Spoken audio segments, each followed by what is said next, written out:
Saya nak ambil kesempatan untuk bertanya. Sebab saya rasa ada kaitan dengan rukun negara kita dan juga penetapan hukum secara beransur atau tadarruj. Dan saya ada baca berkaitan dengan pemikiran Dr. Yusuf Qaradawi daripada buku beliau Fiqh Solat. Dan saya rasa perkara asas lah, iaitu tauhid. Saya dahulunya bukan Islam dan saya masuk Islam sejak umur remaja. Saya terus terang, saya dapati dalam Malaysia kita ada beberapa badan autoriti agama, asatizah yang ramai, begitu bersungguh-sungguh promosikan amalan memohon hajat kepada orang mati.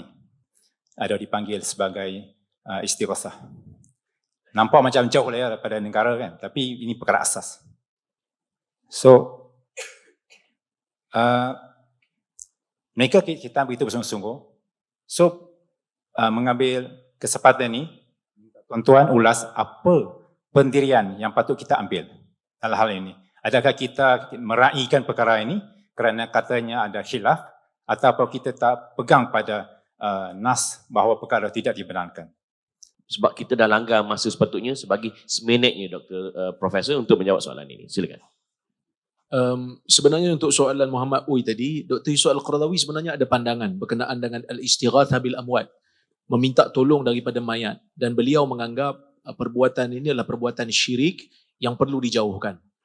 Sehingga kan kalau kita kata perbuatan itu dilakukan oleh orang yang menganggap minta pada mayat ini sebenarnya saya minta pada Tuhan juga, itu juga adalah dilarang kerana ia membawa kepada satu konsep nanti apa saja kita akan minta pada mayat. Kita bukan minta pada Allah. Cuba kita kena tanya diri kita lah, waktu kita ada apa-apa masalah, waktu kita ditimpa dengan musibah, apa yang menghalang kita untuk minta daripada Allah? Kenapa kita nak bergantung pada makhluk yang mungkin dengar, yang mungkin tak dengar, yang mungkin faham, yang mungkin tak faham, yang mungkin boleh tolong, yang mungkin tak boleh tolong?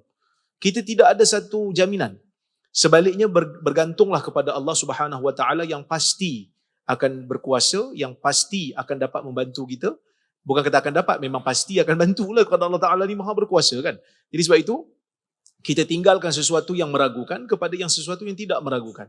Itu pandangan yang saya kira lebih selamat. Dan kita dalam bab yang akidah ni sepatutnya kita lebih berhati-hati. Itu yang saya pegang. Sebenarnya Mufti Perlis yang insya-Allah sesinya pukul 2 lagi pun juga pernah bahas isu istighathah bil amwat ni dalam satu kuliah beliau di Perkampungan Sunnah, membedah tulisan Dr. Yusuf Al-Qaradawi dalam bab al-istighathah bil amwat. Boleh tengok di YouTube, clear. Kita memang tak setuju untuk seru-seru mayat ni kerana mayat ni boleh jadi dengar, boleh jadi tak dengar. Serulah pada Allah Subhanahu Wa Taala yang pasti dengar, yang pasti faham apa saja bahasa pun, kerana Allah Subhanahu Wa Taala itulah Tuhan yang berkuasa dan yang maha mendengar. Wallahu a'lam.